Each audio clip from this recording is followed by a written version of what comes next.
After much disappointment, action, drama, frustration, pain, the 2025-2026 Premier League campaign has come to an end. And of course, Arsenal winning the Premier League title for the first time in 22 years. But I must admit, a lot happened in the course of the season. Welcome to another edition of Sports Hangout. Sports Hangout is getting bigger and better. And for the first time, we are three on the set. My name is Toby. I've got Joseph here and of course, JJ.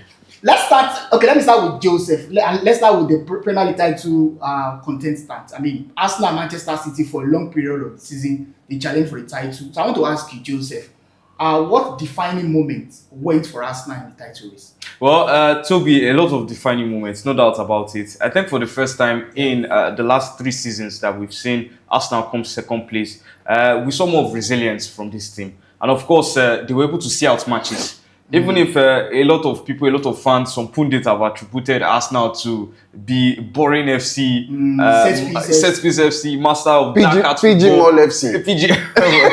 So, I mean, of course, when it mattered, Arsenal were winning games 1-0. They were winning games by a fine line. By the way, they get 19 clean sheets. That's a lot. Fantastic defense they had this season, no doubt about it. Gabriel Saliba, that combination, of course, and the goalkeeper, of course, David Raya, winning the Golden Glove again consecutively. I think if you're looking at the games Arsenal played this season and towards the tail end, you'd say that the game against Bournemouth almost undid Arsenal as a team. And we have to be very honest, they were in every moment. The game against Manchester City, Bournemouth, Manchester City, particularly City, because we thought that the game they lost, right? Yeah, the game they lost at the Etihad Stadium. Yeah. Remember, it came after losing to Manchester City again, in the Carabao Cup prior to that. So, of course, it seemed as if the momentum was swinging towards Manchester City, and a lot of fans, a lot of even Arsenal fans, let's be frank about it. They were already thinking about the bottom again. They were thinking about, remember that Man City fan who was at the Etihad Stadium? I mean, that was a moment that will hold him for a long time. Drinking Arsenal all the way. Drinking Arsenal. So, at the end of the day, I think Mikel Arteta, he was smart in terms of that mental work. At some point in time in the season, remember in their Champions League campaign, he was making statements. One of the popular statements he made was, he's on fire. Yeah. So a lot of memes came out of that statement that, I hope this man is not losing it. So when it seemed as if Arsenal were losing it this season, they kept their cool. Those were the defining moments. And of course, they were able to see out games. That was what mattered compared to previous seasons. The game against West Ham United, let's talk about that game. At the Olympic Stadium, Arsenal almost bottled that game. They scored first, and then West Ham scored what they thought was an equalizer, and that goal was chalked off by VAR. Do you think that was the most defining moment for Arsenal? Because if they had dropped 2 points in that game, City would have probably closed it. Yeah, of course. We can say that was a defining moment because that went for Arsenal. They could have gone against them. Of course. Because if they had dropped those 2 points, I still believe that Manchester City would have given them. You see, all throughout the season, I kept mentioning psychology, mentality. And some people will think, how does psychology affect football? I think those ones don't know football. Because if you think psychology and football are not related, when I know that my enemy has dropped 2 points to my advantage, and I have a game at hand as well. So, you know, and the pressure that followed City's next game against Everton, to go and play against Everton, they went there with pressure, trying to, just catch up with Arsenal. It wouldn't have been that much. And when you play under less pressure, then you can trust your team that you will make better decisions. I'll get back to JJ in a bit, but I want to ask you, dispassionately, Joseph, do you think Arsenal got favors from the VAR or from PG Mall? Because the argument for this is that Arsenal had a lot of VAR calls that went for them because of the season. One of them against West Ham. Against Man United. Against Man United. You can make 7 minutes compilation video. Joseph, they make 7 minutes compilation video for you on the number.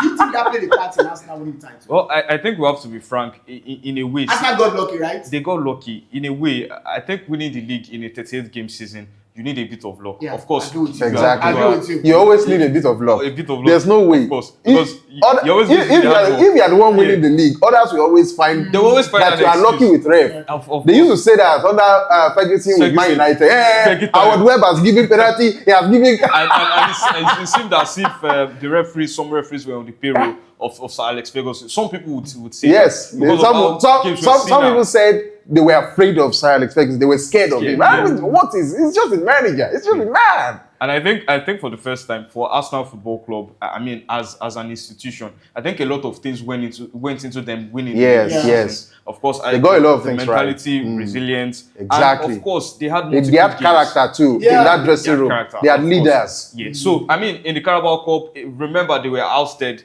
at the end of the day. The FA Cup, they were ousted.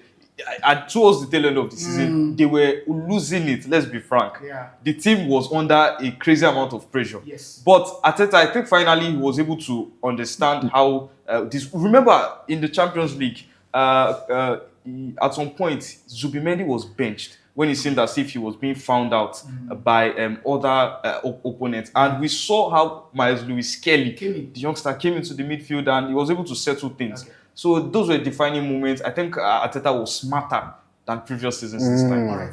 But by the way, I mean, JJ has already, before Arsenal won the Premier League title, JJ has already been supporting Manchester City. Maybe that's the way. Yeah. So let me come to JJ right now. JJ, what were the defining moments that went against Manchester City? Because after they defeated Arsenal at the Etihad, people thought, hey, they are going to win the title because they've done it before. Well, I think if we be frank, Manchester City were never in the title race. Okay. They were never. Because it all started between Liverpool and Arsenal. We thought, yes, they were. And then don't forget, world champions. They were in the mix. They were third on the league. Initially under Enzo Maresca. So we thought, okay, let's see what's going on. And because just early in the season, Manchester City were so poor. They were performing, you know, the time Pep Guardiola would scratch his head, those losing, was going through a lot. At the same time, his wife said she's no longer interested. So many things were going against him. But gradually, they found momentum. Chelsea changed manager. Liverpool began to lose. Manchester United, nowhere to be found. So it was like, okay, Aston Villa came second, and they went on, I think, 19 or something, winning streak. And somehow, Aston Villa began to lose too. Manchester City came. So it was down to Arsenal. It was down to it was even Arsenal alone. Okay. Until somehow towards February and early March, Arsenal began to slip. They began to slip. When they began to slip, City began to look, okay, yes, I think we have a chance now. And they began closing in. But then, I think right from the time they started closing in, the game that really undid them the after most. beating Arsenal, the Etihad, Don't forget, in January, Manchester United changed manager. And both Arsenal were looking at the first game for Michael Carrick, on Manchester United Carrick was Manchester City. Yes. Yeah. And Arsenal fans were saying, okay, do us a favor, beat Manchester City. And you did beat Man City. Yeah. And only for Manchester United to say, look, Arsenal, we did Man City favor. We did you last week favor. Yeah. We're going to do Man City favor this week to beat Arsenal the following week. Now, the game against Nottingham Forest at Etihad, that was the first defining moment for Manchester City. They dropped 2 points. They dropped 2 points. Yeah. Winning that game would have sent them up. Dropped 2 points and the manner with which they almost lost the game, to be honest. Against a team fighting relegation. Yeah. So, and then you had, they started picking up wins again. They beat Arsenal. Scored 9 goals on reply, beat Arsenal twice, beat Liverpool, and it seemed like, yes, Manchester City were back. When the problem came. Then the problem came. I think it always made sense. The January signings. Exactly. I go with what JJ is saying because it makes sense. The team and Gueye. But look at how they performed in the Champions League. Yeah. It seemed as if they were not natural to that sort of football. But those signings were key. They were City key. had won the league. Unfortunately, it was one of those signings that literally handed the league to Arsenal. That one moment. That era. So when that game against Nottingham Forest, quite fortunately for them, Arsenal did lose against Bournemouth, and then Manchester City beat them, and Manchester City topped the league. Yeah. But 2 things. Arsenal played 2 games, if you remember. Yeah. Arsenal to play 2 games and more than Manchester City, Yeah. extending 6 points. Yes. If Arsenal had dropped a point or had dropped 3 points, 1-1, or the game against Newcastle set Arsenal on the path for victory. Yeah. And then the game against Everton undid Manchester City totally. Yeah. What of the game against Bournemouth? The game against Bournemouth was not as if they had won important that as game- the game against Everton. Yeah. Now, I was talking about pressure the other time. If you played less under pressure, you are good. Look at Man United yesterday against Brighton. Brighton had almost always beaten us. In fact, for the past 4 seasons, they've beaten us 3 times at their home. And not just 1-0, 2-0, 4-0. And they were even posting it on their Twitter page that, yes, we are welcoming you again. And the way, with that squad, no Casemiro, no Dalot, I mean, Manchester United went there because there was no pressure. Okay. They played with ease, they had nothing to lose. So when you play with the mindset that there's not too much pressure on you, then you will make better decisions. Yeah. And so that game against Everton, the game against Nottingham set them on a setback. And then the game against Everton was like the final nail on the coffin. The game against Bournemouth, well, people will say, yes, that game, if they had won, if they had... I mean, fair to but City, we knew Bournemouth all had along won that lost in Bournemouth 2026, was Definitely. a formidable enemy. At some point, I think they were on a 12-game. In fact, let me tell you again, Bournemouth went the second half of this season unbeaten. Yeah. 18 games unbeaten. Okay. That's massive. JJ, before we leave the Arsenal Manchester City issue, I want to ask you the same question I asked Joseph. Do you think Arsenal are world champions? Now, do you know the reason I'm asking you this question? Because I've heard a lot of people say, Arsenal won the title because Man City, they are not at their best. But I've always been saying it. The team with the highest number of points automatically wins the title. Yeah. If you are saying that you are trying to make what Arsenal have done this season, you are trying to make it small. Yeah, I You think they deserve to win the title. They have done very well. So what is agenda against Arsenal? in the end, one thing people said, okay, yes, there's PG Moore favoring VAR in favor of Arsenal. They were fighting WWE wrestling and all that. And then I said, okay, look, Arsenal found the system. Yeah. If you look at politicians, if you're a politician, and you see that the system that will get you in power is to rig politics, to rig election, you will rig by all means, and then you get to power. It doesn't matter what, at least you are in that power. So Arsenal find a means, and then they use the means effectively. Yeah. The WWE, they used it well. Without breaking the law. No. VAR, PG Moore, they used it well. Yeah. I'm telling you, effectively. Look at that word, effectively. Without breaking the law. You can't tell me that slamming a goalkeeper in the head is not breaking law. You can't tell me that. But somehow they were. I don't know whether they outsmarted referees or we can just call it luck or it's something spiritual that Arsenal did. Yeah. But somehow they found a system and it worked for them. And based on that, I think people have been complaining that yes, Arsenal are not worthy champions. But if Arsenal found a system that worked for them, why didn't other teams find the system themselves? Okay, all right. Let's leave Arsenal and Man City and let's talk about other defining moments of the season. Now, but that is gone already. I've interacted with so many Manchester United fans, including JJ, and most of them have told me that the reason why they didn't win the league is because Amorim was sacked in January. According to them, he should have been sacked earlier. He shouldn't have even started the league. That's on paper, but I mean, nothing is cast in stone. Yeah. Now, okay, let me start with JJ before I get to Joseph. Ruben Amorim started the season with United, and he lost the first game at home to Arsenal. And then United, they were reluctant in firing Ruben Amorim, and then in January decided to fire him. Yeah. Do you think that because if you look at the point ratio right now, United got a lot of points. I mean, if you look at the highest number of points, but the league didn't start in January. Yeah. So started, we got 36 points. Yeah, definitely. Do you think that United will have challenged for the title? Yes, absolutely. When I looked at the points gap between Man United and Arsenal, I felt that was 14 points. That's practically 5 games. Okay. And then, to be honest, I looked at 5 games that defined our moments this season, and I realized that honestly, people just think we're Manchester United and we're just making noise. If they were in our shoes, I'm pretty sure they will make Chelsea fans won't even take it. Liverpool fans, do you know Liverpool fans are already calling for Arne Slot's head? But he won the title. So we're talking about a man that basically, Amorim is in my time as Man United fan, as a football lover, Amorim is the worst manager I've seen in My United career. But he came I've with a seen big profile from which profile? From Sporting CP. From Which profile? From the Portuguese league. Yeah, from Which Sporting profile? CP. Big profile. Even on my brother should be sacked. There are so many people in that Man United that should be sacked. How do you go for that type of nonsense and biscuit man and telling me that it's three defenders? But you guys. I tell you something. Solskjaer was saying something about that formation, his pattern. So Solskjaer said the best way to beat his formation is give the team ball possession. Yeah. I don't know that ball possession is not a tactic to beat a team. And I tell you, Toby, all the times when we had possession, or nearly all the time we had possession under Amorim, we lost. We didn't draw. We lost. We couldn't piece 2 wins in a row together. Man United couldn't piece 2 wins in a row. 2 good wins in a row. That's abject. 33% win ratio. For your mind right now, in your mind. We against Everton, Old Trafford, Everton. Red card to Everton.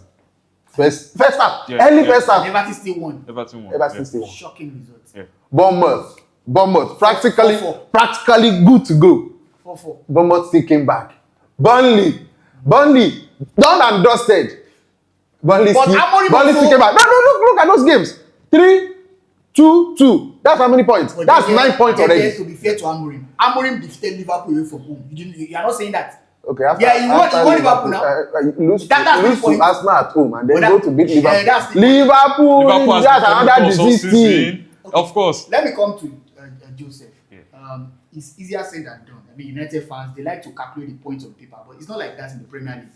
Yeah. Do you agree with JJ that if United had sacked Ruben Amorim earlier, you guys would have challenged for the title? Well, I think for challenge, not win. No. Yeah, challenge. I'm even telling you, we will not challenge. Honestly, we will not challenge for that title. We would have won. Well, you're asking for too much. Because the Arsenal. Look. I tell you something. Arsenal would have lost this Premier League title if Manchester City had been consistent. This thing is a game of psychology. Honestly, people just say Ferguson was good.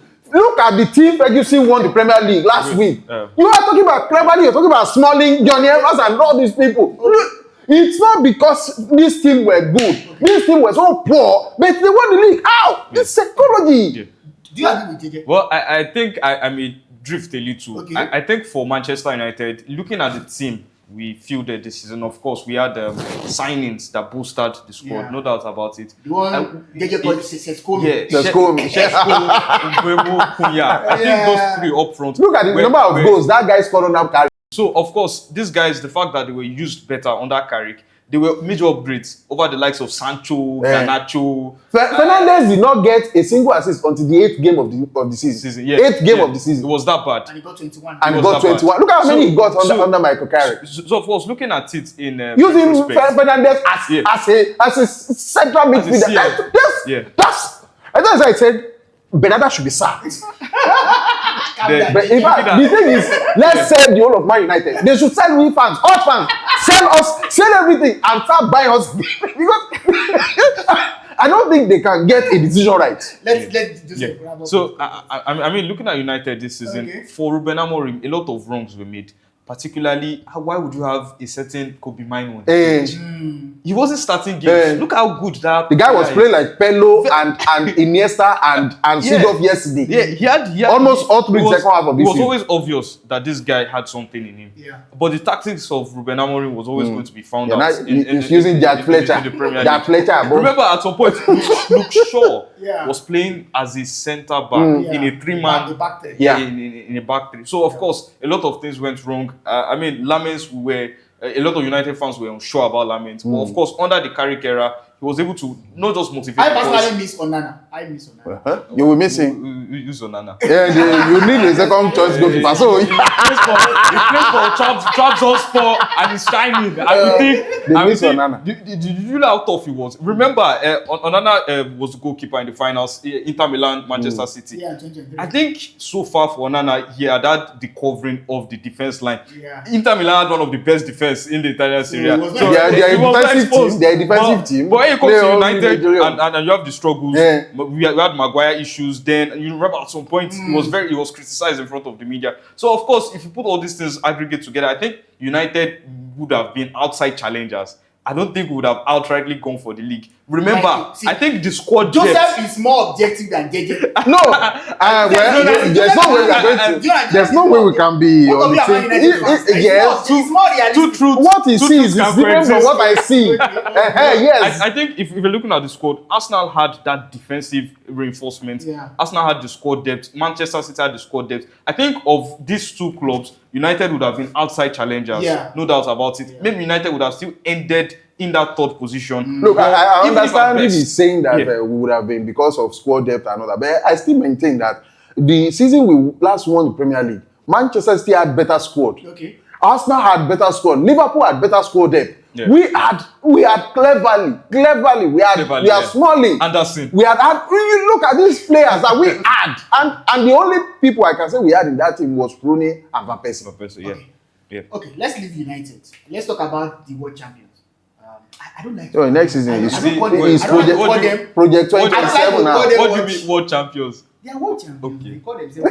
They are world champions. Anyway, Yeah, of course. Chelsea this season used 3 managers. Started with Maybe Enzo you should Maresca. stick with using world champions for They them. So sacked that, Enzo Maresca, brought in Liam Rose Senior. They sacked Liam Rose Senior, Callum McPherson. I mean, by the end of the season, even yes, they lost to Sunderland. So now, yeah. Okay, let me start with Joseph before Yeah. I get to JJ. How can you? What are the problems with Chelsea? Yeah. Because Chelsea fans, I don't even know. This season they went through a lot. Yeah, of course, of course. They finished 10th.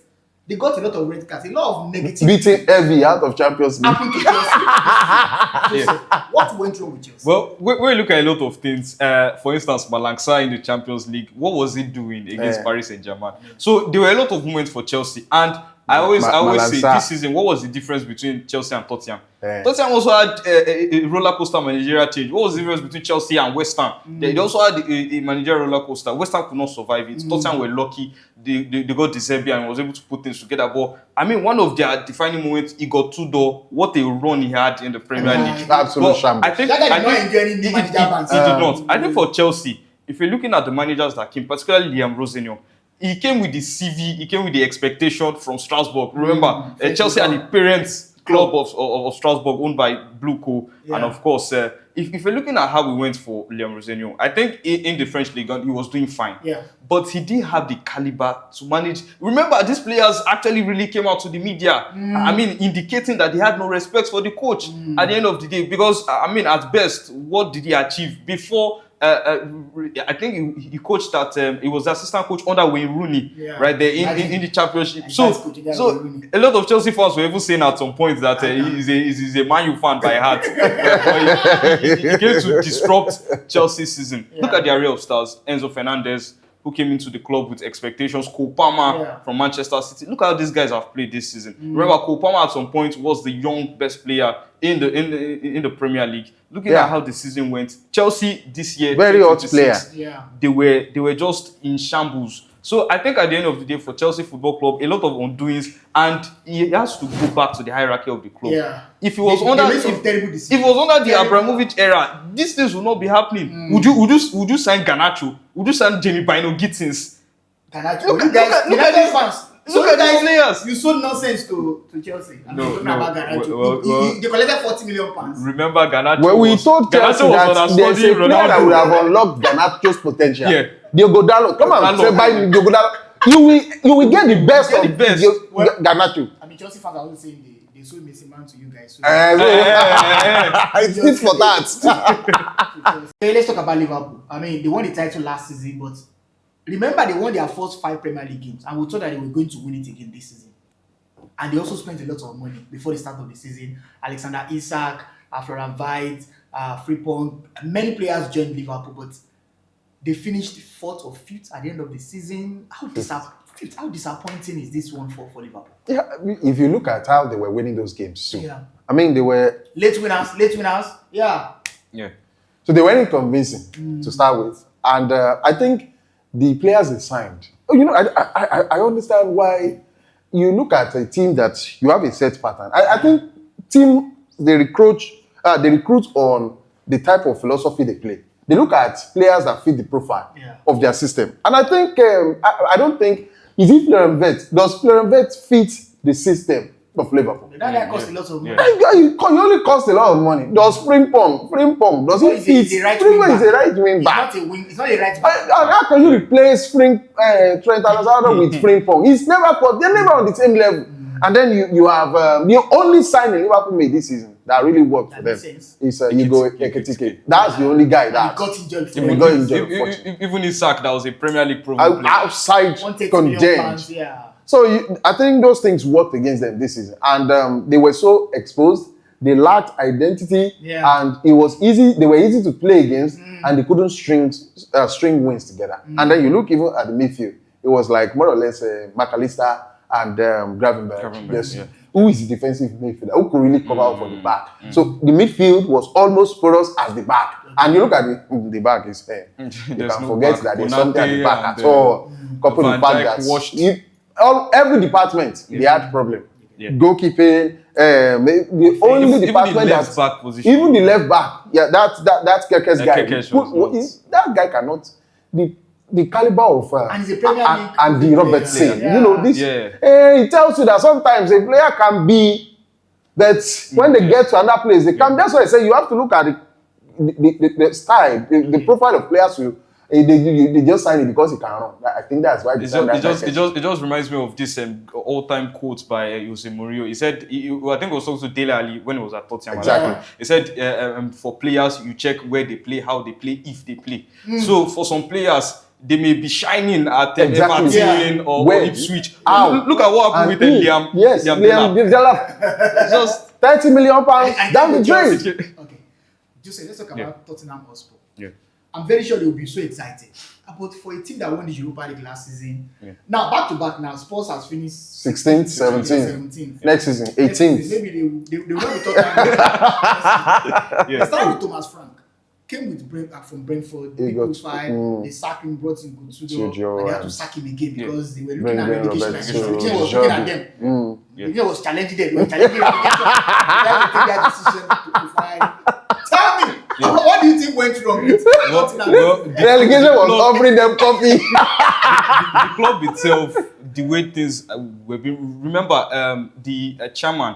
I'm trying to remember, is Daniel Levy steps down at some point. So this group of hierarchy at Tottenham, I think they did not have. They were more of business minded than exactly. Of course, they were able to sign a lot of players. The likes of Kudus, the likes of Xavi Simons came to the club. Xavi Simons affected them. They had the highest number of. Remember Dejan Kulusevski? Exactly. He did not play under Tudor. He did not. I'm not sure he played under Frank. He didn't play under Roberto De Zerbi. That was how bad it was for him. James Maddison came later on. Yes, we saw him. We saw him yesterday in Tottenham game right there. And of course, it wasn't the Maddison we all knew. So a lot of these combinations really affected the club. And of course, if you're looking at how these guys, Igor Tudor should have never gone to that club. His style of play, his philosophy is so different. Opposite. So, of course, for Tottenham Hotspur, I think I always try to make the comparison because of last season. Last season, it was United and Tottenham that were the talk of the town. Given the fact that United lost the Europa League, I think for United, it's more or less more glory. Because, I mean, given the fact that you lose a silverware, but you're doing better this season. Look at what happened to Tottenham Hotspur. They won the trophy after about 44 years. They won a major trophy after 44 years. Now, look at where they ended that season. About 41 points, if I'm correct. And I think in a Premier League season, at least you need about 40 points to survive. West Ham United had 39. Of course, they won their game yesterday, but they lost the battle. A little too late. A little too late. 14 years in the Premier League, going down. For Tottenham Hotspur, they need a lot of recruitment, not just recruitment, sensible to sell out some dead logs, dead woods, dead things, dead machines, dead anything. I mean, we went for seeing the likes of Son and Harry Kane to seeing Richarlison and Kolomwani. Well, honestly, Kolomwani gets better. No. All respect to Spurs, is going to do that's English eyes we peel. Their eyes we peel, honestly, we have a lot to talk about. We are going to continue our review of the season. Exactly. We just a part one. We talked about Arsenal, Manchester City, talked about Liverpool, Chelsea, Tottenham Hotspur. So we still have a lot to talk about regarding the review of what happened in the course of the season. Of course, we want to get to your thoughts on Sports Hangout on YouTube and of course on our social media handles, on TikTok, on Facebook, everywhere. Please let's get your thoughts. I mean, let's talk about Arsenal. JJ said something that Arsenal got lucky. Also, Arsenal got lucky VAR decisions. Do you think Arsenal were the champions of the Premier League? What went well with Man City? What of Liverpool? What champions Chelsea? What happened to your club this season? Let's get your comments, and of course, we'll be very happy to hear from you. Until next time that we are going to meet you, I remain Toby. JJ, don't forget to like, subscribe, and turn on notification bell to get more updates on content from us. Of course, this is Joseph. Thank you. Bye.